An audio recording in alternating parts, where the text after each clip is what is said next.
Welcome back. You're listening to The Voice of Russia in London. My name is Brendan Cole.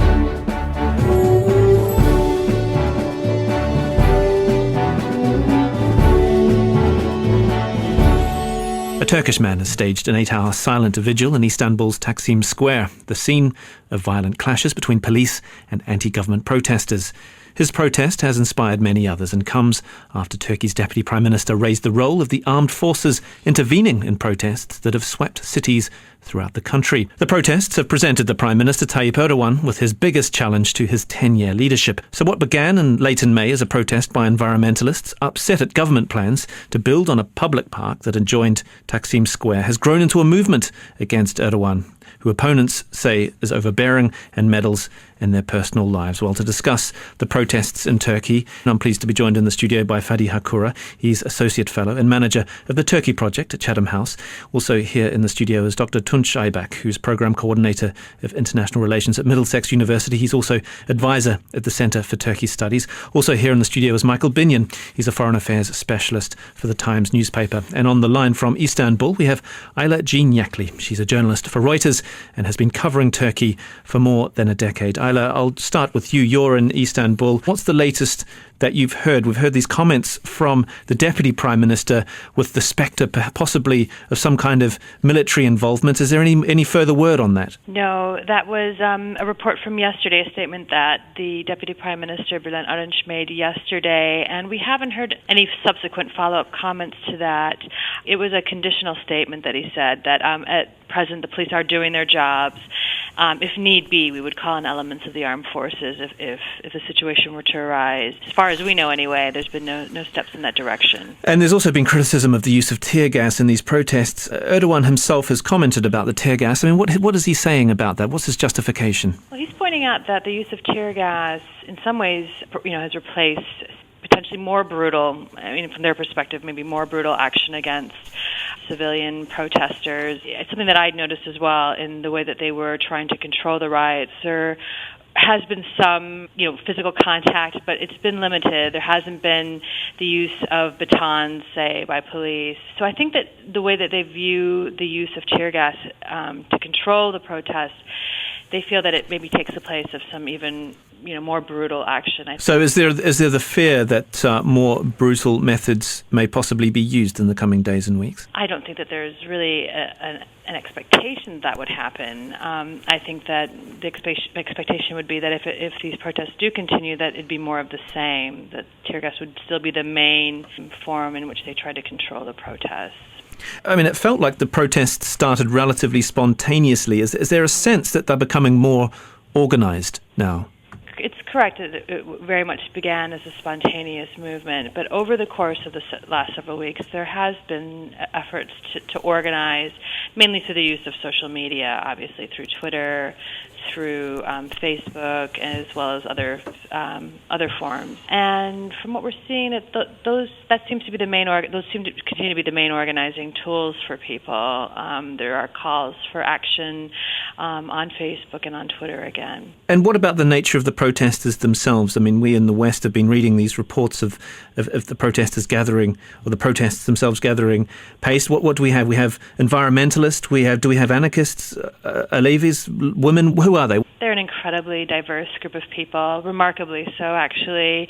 And many of them actually have quite differing views of where they'd like to see Turkey and which direction they'd like to see it move, which has been what makes it so remarkable that they've been able to work together when they come from such different political backgrounds. We've seen students, we've seen Kemalists or soft nationalists, we've seen deeply religious people, Islamists there, who call themselves anti-capitalist Muslims. We've seen Kurds, we've seen Alevis. It's a microcosm of Turkey in many ways, just as Turkey is quite a diverse nation. So has been this protest. Fadi Hakura, Associate Fellow and Manager of the Turkey Project at Chatham House. What kind of impact does this have on the image of Turkey? I think that these the protests have damaged Turkey's international reputation and its domestic reputation, especially the halo that was held toward the Prime Minister of Turkey, Recep Tayyip Erdogan. And I think that it's going to be incredibly difficult for him, if not nearly impossible, for him to restore the positive image that he enjoyed both internationally and domestically. Tunc, Aybak, the people who are protesting against him are not necessarily conservatives, are they? And he has a widespread support amongst conservatives in Turkey, and he has won, let's face it, 3 elections in a democratic country. That's absolutely right. But yes, he has won elections and he has a broad support. But I think these events have changed the entire context of Turkish politics, in the sense that government now increasingly looks out of touch and dated, out of touch with the young people, even the opposition. I mean, let's get an accurate picture here that these protests were not against, its protests were mainly against old establishment, and they look like old establishment. And they were also very careful to detach themselves from the Republican People's Party. Then, because they were not happy with the opposition. Opposition failed to translate the demands of these young, dynamic people into politics. So what unites them, if you think about the makeup, is that the common concerns, not the political affiliations, common concerns about Turkey's future. They wanted to reclaim the common ground in politics as well, because politics has been narrowing gradually since Erdogan came to power. Michael Binyon from The Times. The comments from Erdogan were interesting. He says, they say the Prime Minister is harsh. If you call this harshness, I'm sorry, but this is Tayyip Erdogan. But this Tayyip Erdogan won't change. He's unrepentant. Do you think he's being too defiant? Almost certainly, yes. I think it's extremely damaging to him. He's always been known to have a very thin skin. He's a man of a very prickly temperament, and he doesn't take kindly to criticism of any kind, either from allies or friends, or indeed from others in his own party. And I think he feels personally challenged and threatened. I think he sees his enemies gathering pace. He has had really unparalleled power in Turkey, and he is ambitious to become an executive president. He wants to change the constitution. Now, I think this is going to very much damage that possibility and hurt his political chances. And I think, as we've heard, his image has been damaged at home and abroad. And I think the really damaging thing is the criticism from Europe, and possibly we may see some tougher words coming from his big friend in America, Obama. Back to you, Ayla Yackley in Istanbul.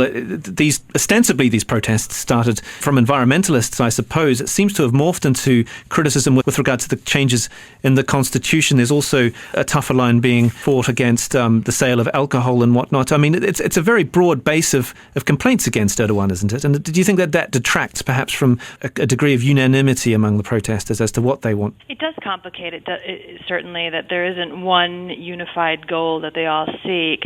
But in some ways, it also strengthens, I think, the protests, in that they can attract people from a wide range of political views who have different concerns about where they see the country heading. So in some ways, it actually has allowed it to gain more traction and attract larger numbers of people than it may have if it were just simply about the development of a park and several hundred trees.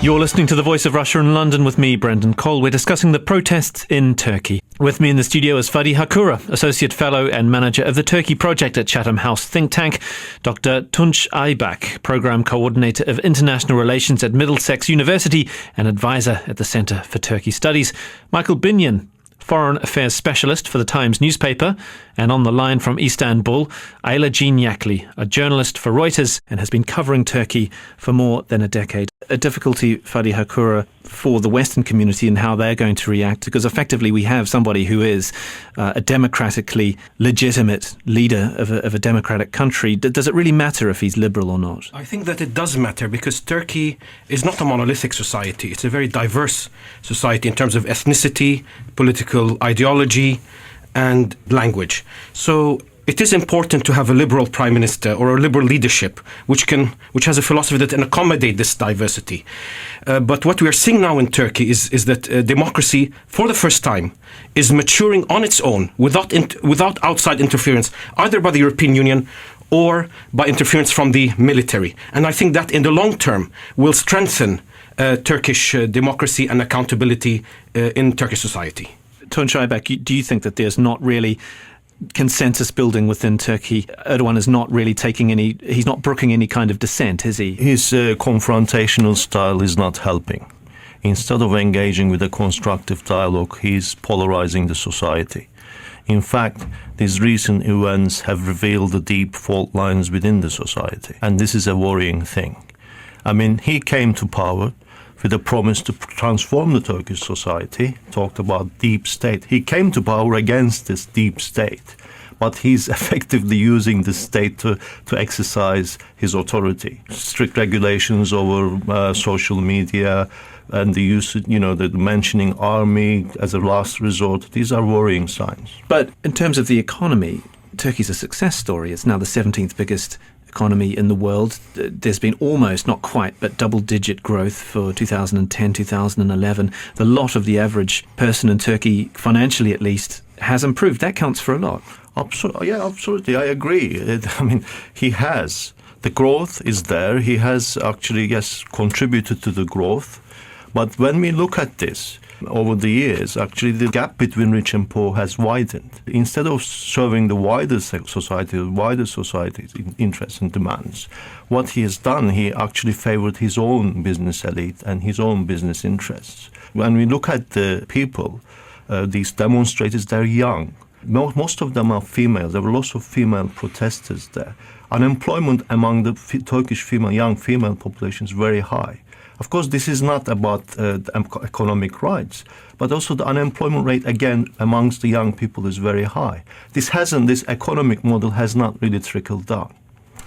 Do you agree with that, Fadi Hakura? I mean, comparisons are being drawn with Arab Spring countries, and a lot of what was the impetus for that was economic disenfranchisement. People in Turkey are financially better off than they were 20 years ago. Erdogan has been successful. No doubt that Turkey has enjoyed moderately high growth rates of on average of 5.2% GDP growth rate per year of the last decade. But the days of these kind of growth rates are over. Turkey enjoyed these growth rates via macroeconomic stability and lowering inflation and lowering interest rates. Now, for Turkey to enjoy these kind of growth rates, it has to undertake some major structural reforms. And we have seen recently, and that looks unlikely to happen under this government or any time in the near future. If we look in 2012, growth in Turkey went down to 2.2%, from 9% in 2011 to 2.2%. And this year, Turkey will be lucky to achieve anywhere from 3 to 3.5% of gross domestic product. So the days of easy growth in Turkey are now truly over. Michael, I mean, what do you think about the political opposition? Do you think that there is an effective one that can really represent the grievances of those people who are in the streets? No, I don't think they can at all. And I think that's one of the things that is driving the protesters, the feeling of no one to represent them. Certainly, I don't think the Republican People's Party is really an effective force. They have been defeated again and again, and their base is dwindling. They also are looking somewhat backwards in their ideology. I don't think they're very much in tune with what modern people want. They're not in tune with the internet generation, as it were. And I think we're seeing the same phenomenon as we saw in Egypt, say. We have a government that has been in power unchallenged, really, for quite a long time, a really ineffective opposition, and people with grievances feeling that they have to take to the streets to make their voice heard, and alternative kinds of politics, internet politics, social media, things of this kind, which established politicians really don't understand. I think Erdogan understands it very well. He looks at the example of what happened in Egypt, and he doesn't want that sort of thing happening in his own country. And if you look further north, there are great similarities between Erdogan and Putin. A similar worry about opposition that is effective only really through social media. Ayla Yackley in Istanbul, there was a comment made by an Oxford academic, Kerim Oktum. He made the point, actually, touched on there. Erdogan looks increasingly like Hosni Mubarak before his fall. What do you think of that comment? I think it's extremely unlikely. I don't think that Erdogan is teetering on the brink or anything like that. I know that for some people, Mubarak's departure was sudden when it happened. So these things are very fluid and they're difficult to predict. But I don't see that happening here. As we've been discussing, there are no real alternatives, at least among the protesters even, to Erdogan. A common refrain that I heard while talking with people from all political stripes in the park, again, soft nationalists, hard leftists, environmentalists, liberals, all these different kinds of people, they said the same thing. And I know that there'll be differing views on this as well, but what the refrain that I heard most often was, we don't want Erdogan to go, we want him to change. And the main reason for that is they don't see alternative that they could really rally around, partly because of their different views, that it isn't a cohesive opposition. And they also, I think, maybe are a bit nostalgic for the reformist Erdogan of 5, 6, 7 years ago. Fadi, Hakura, well, they want him to change, they don't want him to go, but they also want an opposition. There's no viable opposition. That's a massive stumbling block, isn't it? That is no doubt true. Nevertheless, I think that with time, perhaps in 5, 10 years, we really can't say, that these protests and the views and the implication of these protests may begin to filter into the opposition. One should not completely ignore the opposition. I mean, you still have the Republican People's Party. It may not be the best possible opposition, but there's a potential for change within the party. But of course, all of these things do take time, and especially in Turkey's case, will take time.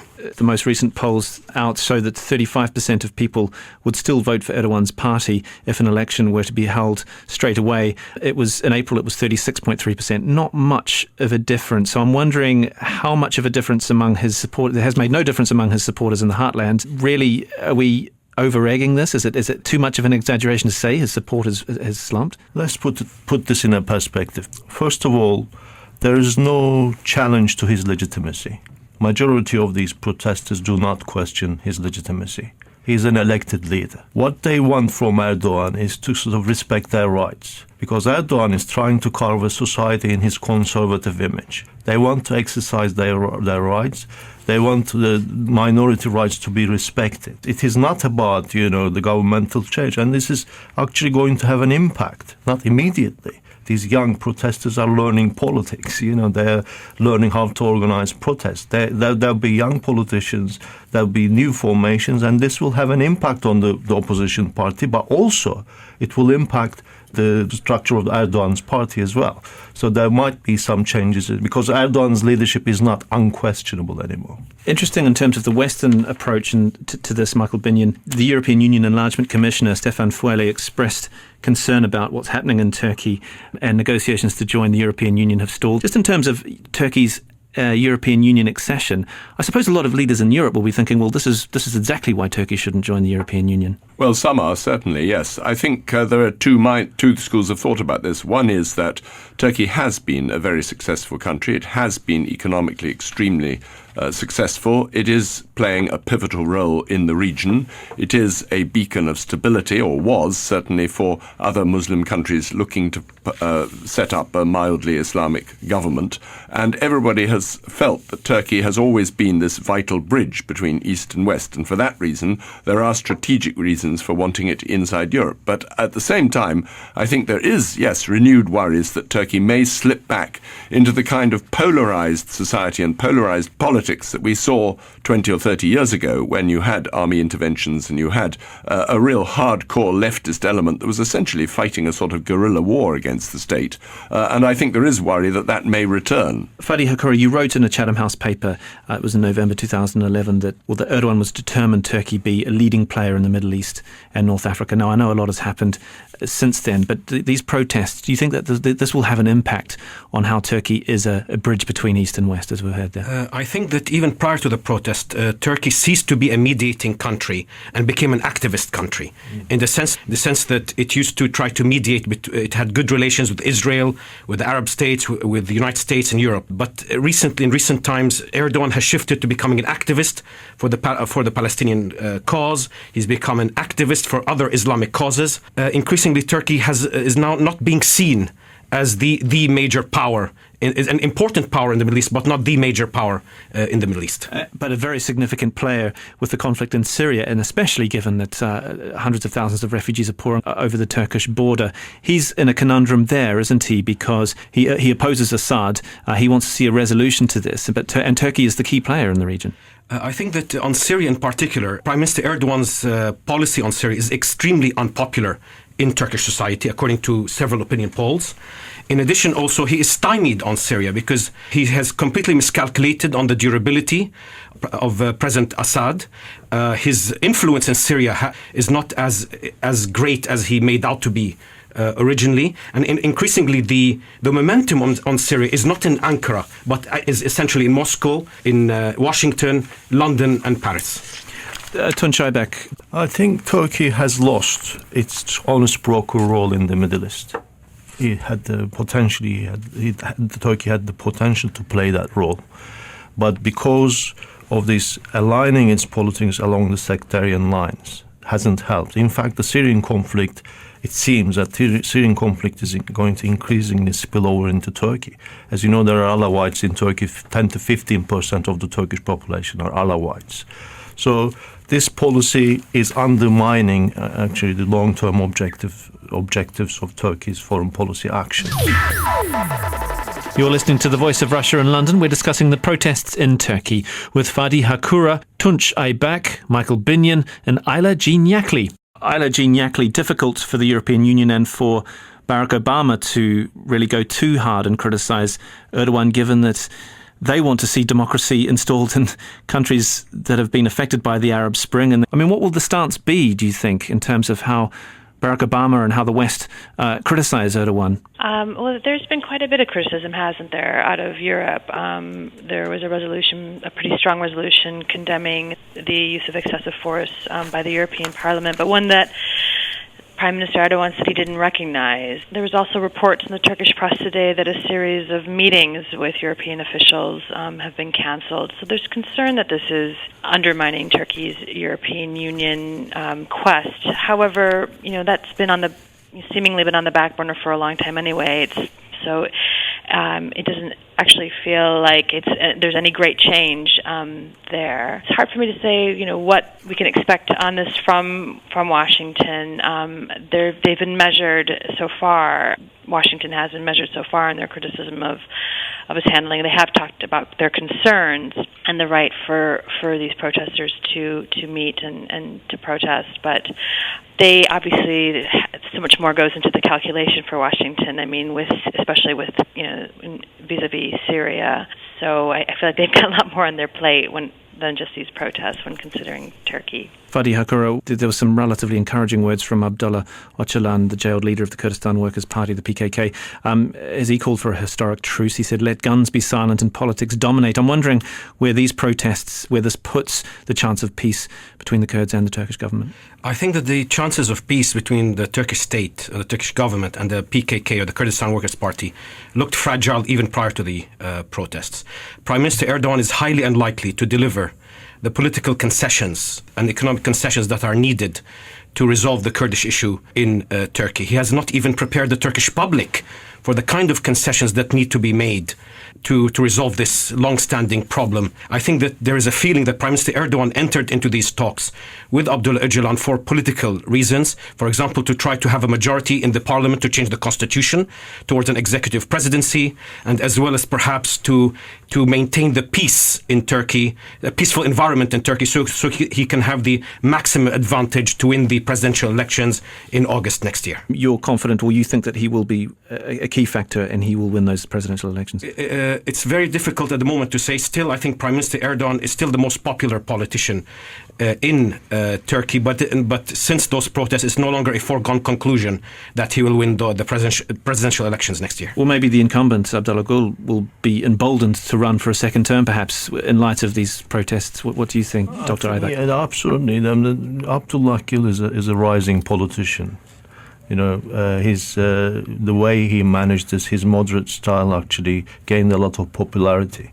I wouldn't put my bet on Erdogan's super presidency now because the whole political context changed.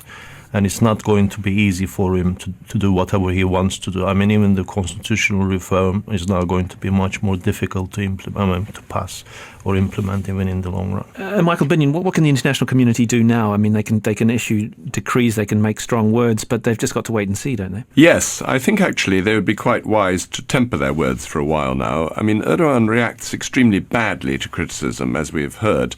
He's clearly aware that what he's done has caused annoyance and upset and worry among his partners and allies, but I think he would be infuriated by further criticism and would react very obstinately. I mean, there are some leaders who, if criticised, simply dig their heels in, and he's one of them. On the other hand, a fairly smart fellow, I mean, very smart, and he's obviously taken on board the criticism. It would be quite clever now to make concessions, having demonstrated that he's fully back in control. That's the time now when he makes any kind of concession. He already has made a sort of concession over the park itself. That's right, because he's said that he's open to a referendum on the matter. Yes. So he does listen. Oh, well, yes. I mean, what he wants to show is that negotiations and talks and things are on his terms, at his timing, with him in control, not pushed by the mob, as he sees it. And that, I think, above all, is what has driven him into this really confrontational style with the protesters. So, Fadi, if he becomes president and he's not prime minister, what happens then? If Prime Minister Erdogan becomes president, he'll leave a big vacuum in Turkish politics, because he's dominated pretty much Turkish politics for the last 10 years single-handedly. And I think that what he'll want to do if he becomes president is to engineer, to bring in a kind of uncharismatic politician to take over as prime minister, similar to what former Turkish President Turgut Özal did in the late 80s. Take over the prime minister, and then President Erdogan, if he becomes president, would try to run the government through such a prime minister. So if that happens, I mean, Ayla, Yackley in Istanbul, is there a feeling that Turkey could become even more conservative in the years to come? We've got some tougher rules on alcohol, on things like adultery. Is the fear that this is just going to become more conservative? I don't know if there's anything on adultery that's planned right now. That was a reform that they tried to introduce several years ago, banning adultery. But what about kissing in public? I think that was also on the agenda, wasn't it? That was. It's nothing legislative. There just was a response to some public kissing that was protested, and there was some violence surrounding that protest. But it's fair to say that there are things in play that are making Turkey more conservative, and they seem to have the sponsorship of this government, and it shouldn't be of any great surprise. This is a conservative government. Turkey is a conservative country in many ways. What's been special about Turkey, of course, is that it's been able to balance those things, that it is a conservative country. People are religious, they are devout, and yet things like alcohol have been readily available. With a legislative change that was signed by the president this month, there's restrictions on the sales of alcohol that the government defends are in line with what we can see in European countries, that they aren't by any means extreme restrictions on the use of alcohol. But people have pointed at it as a sign that this government is trying to reshape secular Turkey, and I think that some of those concerns are legitimate. It's tweaking at the edges, mainly, as you mentioned too, a lot of what this protest was about, specifically the sense that while they may be in a minority today, those sort of secularist-minded Turks, they feel that their rights should be protected. Well, sadly, we've run out of time. That's Ayla Yackley on the phone from Istanbul. She's a Reuters journalist who's been covering Turkey for more than 10 years. Also here in the studio, Michael Binyon, Foreign Affairs Specialist for the Times newspaper, Dr. Tunc Aybak, Programme Coordinator of International Relations at Middlesex University and Advisor at the Centre for Turkey Studies. And here also in the studio is Fadi Hakura, Associate Fellow and Manager of the Turkey Project at Chatham House. Thank you all very much for joining me, Brendan Cole, on The Voice of Russia in London.